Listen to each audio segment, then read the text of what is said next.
자, 문법 두 번째 이야기 좀 보도록 합시다.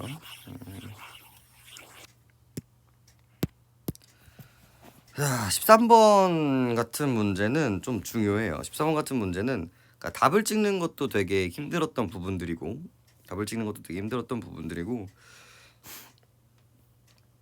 사실 답을 맞더라도 이 개념 이거를 이제 정확하게 인지하고 있는지는 또 별개의 문제인 거거든요. 그래서 문제를 좀 접근을 해보면 한글 맞춤법에 따르면 사이시옷은 아래의 조건 A, D가 모두 만족해야만 표기가 됩니다. 단 곡간, 색간, 숫자, 착간, 퇴간은 예외입니다 라고 이야기를 하고 있고요. 그래서 사이시옷의 표기에 고려되는 조건으로서 합성 명사여야만 하고요. 그리고 어종이 고유어, 고유어, 고유어 한자어, 한자어 고유어, 즉 한자어 플러스 한자어는 되면 안 된다라는 거예요. 적어도 고유어 하나씩은 가지고 있어야 된다라는 거. 그리고 C, 결합하는 두 말 중 앞말이 모음으로 끝날 거. 그래서 단어와 단어가 이제 만나는 데 있어서 얘가 반드시 뭐로 끝나야 돼요? 모음으로 끝나서 그래서 공간이 비어야 시옷이 된다라는 거. 그리고 두 말이 결합하는 데에서 의문 현상이 나와야 되는데 니은 소리가 덧나거나 뒷말의 첫 소리에 각각 니은 소리가 덧나거나 뒷말의 첫 소리가 된 소리로 바뀌는 경우에만 사이시옷을 적는다라고 이야기를 하고 있죠.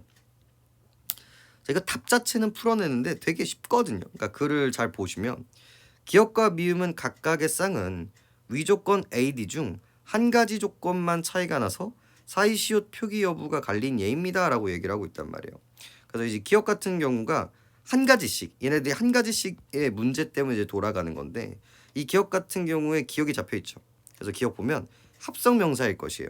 즉 얘나 하나는 합성 명사가 아니기 때문에 차이가 나서 표기 여부가 갈렸다라는 거죠. 근데 도매 가격 역시도 합성 명사이고 도매 값 역시도 합성 명사이기 때문에 얘는 A 때문에 사이시옷이 얘는 적히고 얘는 적히지 않은 구조가 아니라는 거예요. 그래서 답 자체는 1번으로 되게 쉽게 풀립니다.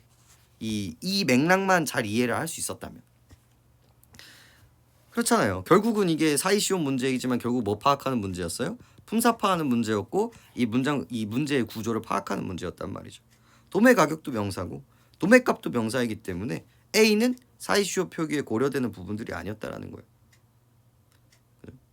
정확히 말하면은 얘는 도매 가격과 이 도매 값이라는 이 두 가지 차이 때문에 이제 만들어지게 되는 차이점이었고 뒤에 된소리도 있고 된소리도 있었죠. 그래서 이게 이제 하나는 고유어고 하나는 한자어가 아니었기 때문에 이렇게 만들어진다.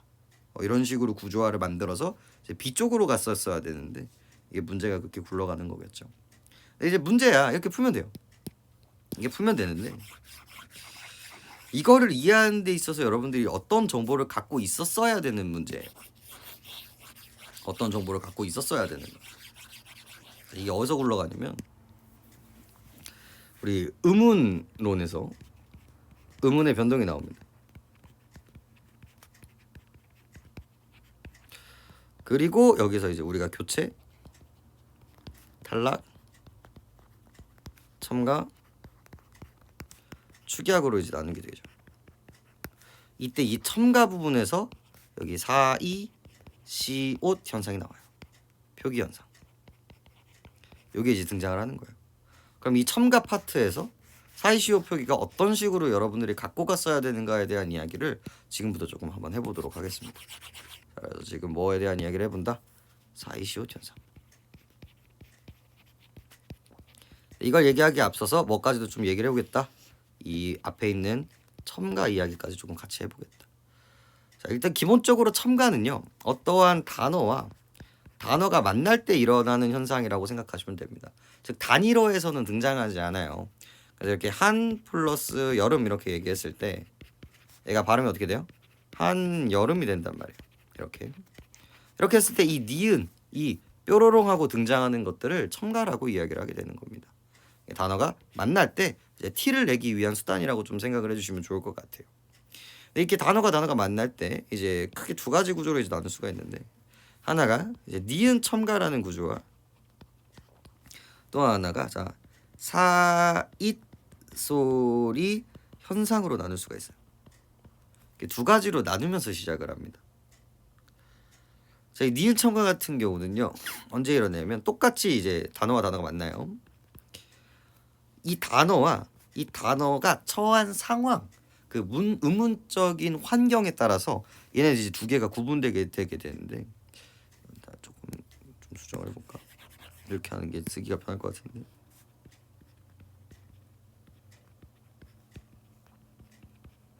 니은 첨가 같은 경우는요. 이 앞에 있는 단어가 자음으로 끝나고요. 뒤에 있는 단어가 모음으로 시작할 때 일어납니다. 자, 예문을 볼까요? 한 플러스 여름이에요. 위에 있는. 그래서 지금 자음으로 끝났죠?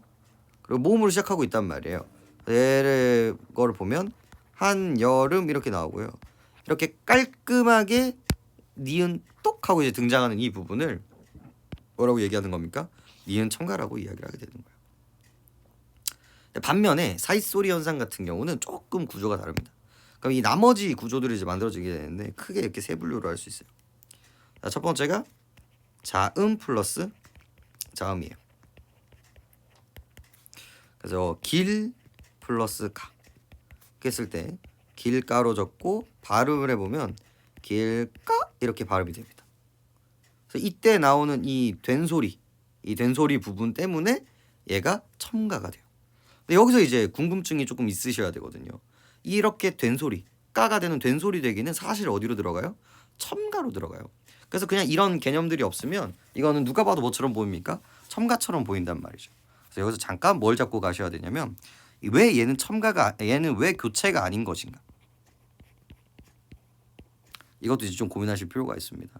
그러면서 뾰로롱 해가지고 이제 무슨 얘기가 나와야 돼요? 된소리 되기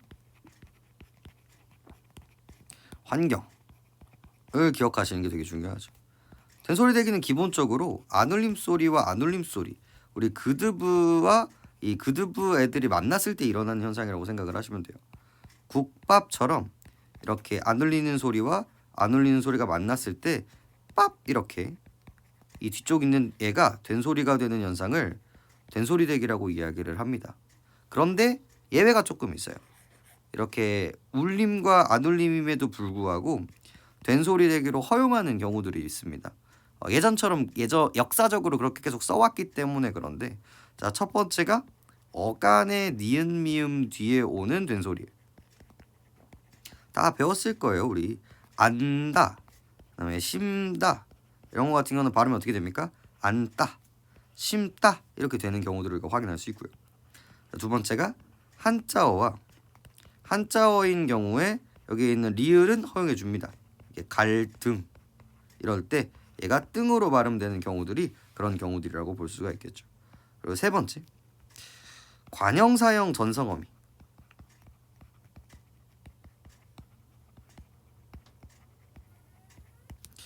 뒤에 오는 얘가 된소리가 오는 경우들이 있는데 자, 하다가 아니라 리을이라는 전성어미가 오고 바가 이제 온단 말이에요. 그래서 할, 빠 이렇게 된소리가 되는 경우들이 있어요. 그래서 이 경우는 전부 다 된소리 되기로 허용을 해줍니다. 이 부분들 이건 암기예요. 여기까지가 수능에서 준다고 한들 이 부분까지는 여러분들이 외우셔야 되는 부분들입니다. 근데 보세요. 이 길가 같은 경우는요. 자, 일단 안 울림 소리의 환경에도 해당하지 않고요. 어간 니은 미음 뒤에 된소리에도 해당하지 않고요. 한자어에도 해당하지 않고요. 관형사형 전성어미에도 해당하지 않는단 말이에요. 그러니까 우리가 문법적으로 된소리라고 정의하는 파트에 들어간다 안 들어간다? 안 들어간다. 그래서 이 사람들은 이걸 뭐라고 부른다? 첨가. 왜 여기 조금 더 뭐 좀 굳이 설명을 해드리면요. 여기에 시옷이 있는 느낌인 거예요. 근데 이제 시옷이 표현될 수 있는 공간이 없기 때문에 이렇게 얘가 얘한테 영향을 미쳐서 까로 발음을 하였다. 이런 식으로 좀 보셔도 되기는 하지만 그래도 요 얘기가 이제 된소리 대기와 비교하면서 왜 교체가 아닌가에 대한 이해는 하실 필요가 있다라는 거예요. 충분히 나올 수 있는 얘기입니다. 이렇게 생각을 해주시는 게 중요할 것 같고요. 두 번째, 얘가 이제 모음으로 끝나고 그 다음에 자음으로 오는 경우들이 있는데 이때 크게 두 가지로 나눌 수가 있습니다. 얘가 울림 소리냐 안 울림 소리냐에 따라서 이제 구분이 되게 되는데 안 울리는 경우는 어떨까요? 코 플러스 대 하면 어떻게 적어요? 콧대라고 이야기를 하고요. 발음 기호는 코대 혹은 이제 콧대를 허용해 주게 됩니다. 이렇게. 이제 울림소리가 오는 경우는 어떨까? 이제 코 플러스 물인 경우. 얘를 어떻게 적고요? 콧물로 적고요. 얘를 발음하면 콘물이라고 이야기를 하게 됩니다. 그래서 이때 여기 있는 얘와는 이제 다른 점이 뭐예요? 앞에 뭐가 비어져 있기 때문에 공간이 비어져 있어요. 모음이기 때문에 여기에 시옷이 적힌다라는 게 이제 좀 차이가 나오기 시작한다라는 거죠. 그래서 세 번째 볼까요? 세 번째 하나밖에 안 남았죠? 앞이 모음으로 끝나고 뒤가 모음으로 시작이 됐을 때 이렇게 나무 플러스 잎 같은 경우가 이제 나뭇잎으로 쓰이게 되고 나뭇잎이라는 발음으로 마무리가 되게 되는 거예요. 자, 여기서 중요한 거는요. 다르다라는 거죠, 환경이. 첨가라는 환경이 총 4가지 환경을 좀 보여드린 건데요. 1번, 2번, 3번, 4번, 5번. 근데 우리가 지금 얘기하고 있는 건 뭐예요? 사이시옷이 표기되는 환경에 대해서 이야기를 하고 있어요. 사이시옷이. 그래서 여기 얘 같은 물론 이제 전제 조건이 필요하죠. 아까 전처럼 뭐야? 이 명사 플러스 명사 열것. 그죠? 그다음에 고유어 플러스 고유어. 고유어 플러스 한자어 일것. 뭐는 안 된다? 한자어 플러스 한자어는 안 될 것. 하지만 예외는 있는데 이제 앞에서 나왔었던 요런 애들. 그래서 여기 있는 곡간, 색간, 숫자, 착간, 퇴간은 예외다. 요 얘기만 제외하고 요거다. 이런 전제 조건도 있기는 하지만 그 다음에 나오는 이야기들이 뭐예요? 앞에는 이 결합하는 말 중 앞말이 모음으로 끝날 것. 여기 보이시나요? 얘네들이 안 되는 이유들은 얘네들이 뭐이기 때문에 그래요? 자음으로 끝나기 때문에 그래요. 환경이 얘도 모음이고 환경이 얘도 모음이기 때문에 허용이 되는 부분들인 거고요. 그 다음에 니은 소리가 덧난다. 니은 각각 니은 소리가 덧난다. 된 소리가 바뀐다. 이게 각각 여기 된 소리, 여기 니은 소리 덧나기, 여기 각각 니은 덧나기. 여기에 해당하는 부분이기 때문에 여기에 뭘 적기 시작을 한다? 시옷을 표기하는 환경이라는 걸 알 수가 있다라는 거죠. 여기만 첨가 중에서 사이소리 현상 중에서 모음으로 시작하는 이 환경에서만 사이시오 표기를 한다라는 거죠. 이걸 알고 있었다면 이 이야기를 굳이 빡빡하게 읽지 않아도 우리는 충분히 했었다라는 거. 그리고 그 생각을 하고 있으면 이 문제로 넘어가는 데 있어서의 사고 역시도 훨씬 더 유연하게 접근할 수 있었다라는 얘기죠. 그러니까 이거를 구분할 수 있는 능력인 거예요. 그래서 각각에 해당하는 이야기들이 이제 이 매칭이 된다라는 거를 좀 알고 있어야 되고. 얼마나 어려워요. 이런 거 알고 있어야 되고 특히나 이런 거 같은 경우는 이제 교체와의 차이점도 조금 이해를 하셔야 되는 거고요. 다 알고 계셔야 됩니다. 그래야 속도가 빨라지고 그래야 정답률도 이제 올라간다라고 생각을 해주시면 돼요. 어려운 얘기입니다. 그다음 14번 볼까요? 이제 적절한 거기 때문에 크게 뭐 어려웠지는 않았는데, 자 기역의 비표준 발음과 니은의 표준 발음에는 자음군 단수나 후에 뭐가 됐냐? 즉 극른이 있죠. 이 같은 경우는 이제 리을 기역이라는 자음군이 이제 리을로 바뀔 것인가 기역으로 바꿀 것인가에 대한 이야기를 하고 있죠. 이 리을 기역이 굳이 나오는 이유들이 있습니다. 항상 이제 대부분의 이야기들은 대부분은 앞이 남거든요. 대부분은. 근데 이제 무조건 뒤로 남는 아이들이 있어요. 무조건 뒤로 남는 아이들은 뭘까요? 무조건 뒤로 남는 애들. 리을, 비읍. 얘네들은 무조건 뒤로 남아요. 뒤로. 삶 하면 이제 무조건 미음으로 읽는단 말이에요. 근데 여기에다가 이제 추가가 되는데 앞으로도 읽고 뒤로도 읽는 아이들이 있습니다. 이것도 이 얘기는 좀 봅시다. 지금 하는 얘기를 알고 있어야 된다니까요. 이미 없어도 풀 수는 있거든요. 그런데 이게 정확성을 이제 만드는 건데, 자, 탈락의 영역에 뭐가 있습니까? 자음군 단순화가 있습니다.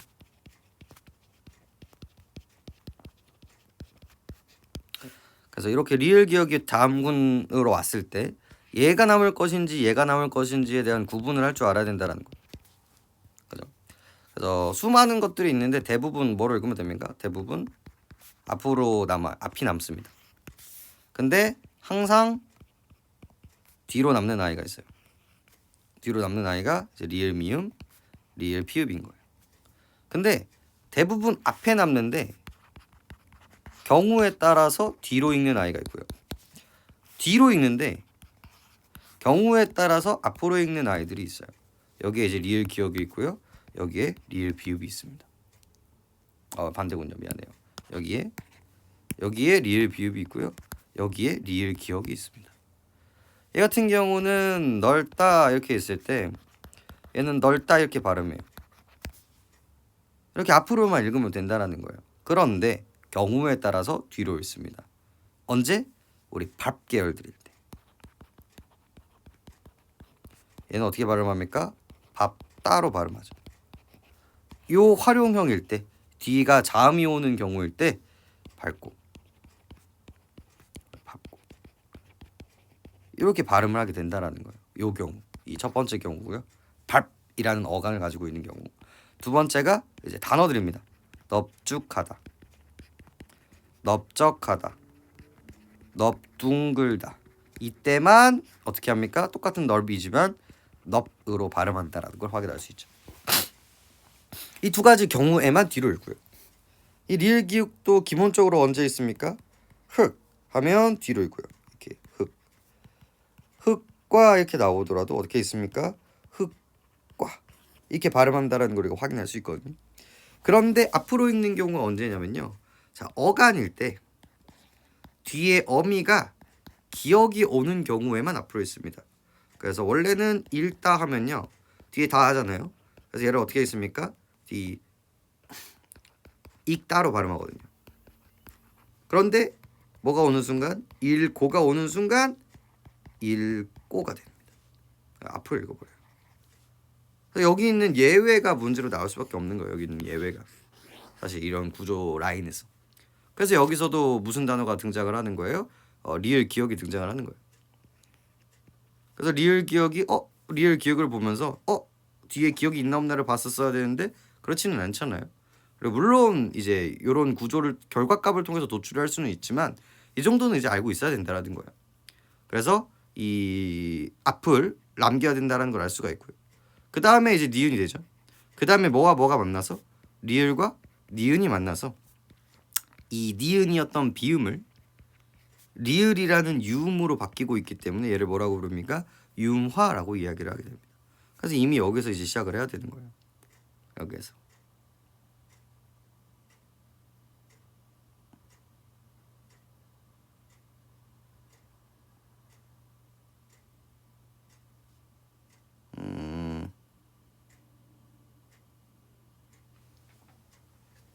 아니죠. 뭐야? 왜 이래? 네, 죄송해요. 이건 아니네요. 비표준 발음을 하면 안 되죠. 네, 비표준 발음이 아니라 이제 표준 발음으로 이제 접근을 해야 된다는 거죠. 표준 발음으로. 그래서 리을 기억 긁는. 왜 설명해놓고 미안해요. 그래서 이게 아니기 때문에 이제 어디로 읽어야 된다? 뒤로 읽어야 된다는 거예요. 뒤로. 뭐가 아니기 때문에 기억이 아니기 때문에 여기가 기억이 아니기 때문에 당황스럽네. 그래서 이제 뒤로 읽고 이렇게 된다는 거죠. 그래서 얘가 이 기억과 니은이 만나기 때문에 얘가 얘한테 영향을 미쳐서 이응이 된다. 그래서 얘가 뭡니까? 긁는이 맞는 말이고 비음화를 보여주고 있기 때문에 이쪽에서 이제 골라야 된다는 거죠. 그래서 방금과 같은 사고, 즉 이 기억이 남는 게 아니라 리을이 남기 때문에 이런 식의 비표준 발음이 나온다라는 걸 설명하고 있는 거예요. 이렇게 설명하면 네. 그래서 반대로 설명은 제대로 했지만 이렇게 그래서 문제 풀 때 이렇게 생각해 버리면 이제 큰일 나죠. 그래서 이제 비음화가 왜 이런 구조가 나오는지에 대한 이야기가 이쪽 얘기에서 이제 등장한 거라고 생각하시면 됩니다. 그다음 볼게요. 그다음 자 기억의 표준 발음과 니언의 비표준 발음은 이제 자음군 단수한 후에 이제 뭐뭐가 나타납니다. 자, 그래서 기억의 표준 발음과 그죠?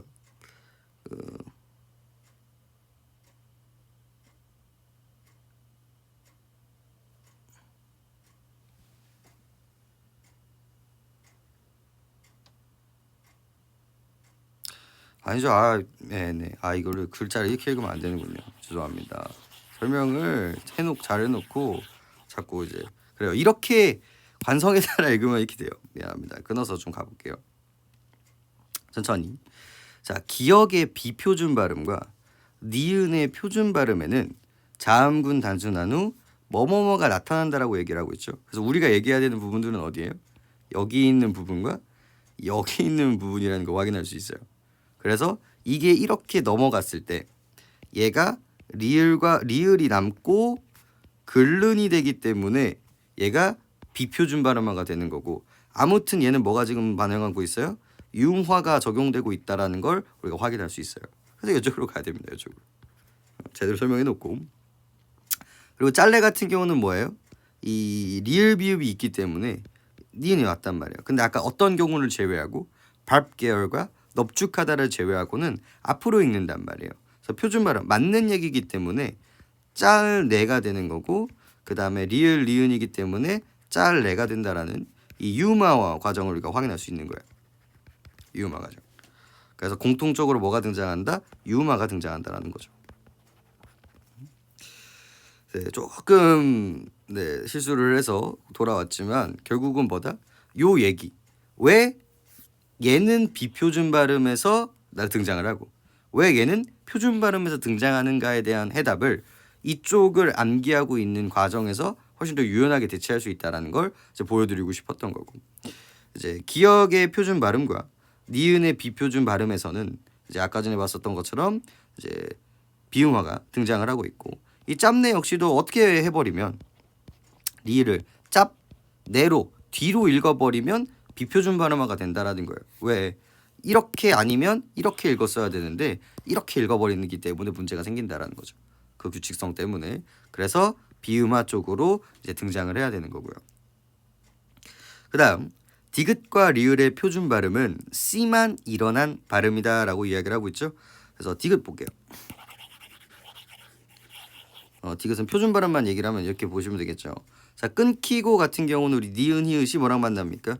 기역이랑 만나죠. 히읗 같은 경우는 재미있게도 우리 기역, 디귿, 지읒과 만나면 크, 트, 츠 우리 비읍까지 프가 되는 축약의 현상이 이제 등장을 하게 되는 거죠. 그래서 얘네들을 거센 소리라고 이야기를 하게 됩니다. 이 히읗, 지읒 역시도 마찬가지고요. 그래서 거센 소리 되기로 이야기를 하면서 1번이 등장하고 있다라는 걸 우리가 확인할 수 있습니다. 여기서 이제 얘기하고 싶었던 게 뭐였는지를 보시면 됩니다. 문제를 푸는 데는 크게 문제는 없었을 거예요. 이 문제를 푸는 데 있어서 아까 전에 저처럼 대충 읽지만 않는다면 이제 매칭을 하면서 이제 전제를 할 수 있었겠지만, 요 얘기를 알고 있었다면 저 문제가 왜 나오는지까지도 이제 같이 이해를 할 수 있다라는 거예요. 그래서 그런 부분들을 좀 생각을 해주셨으면 좋겠습니다. 여기도 이제 좀 땡겨 가셔야 되고요.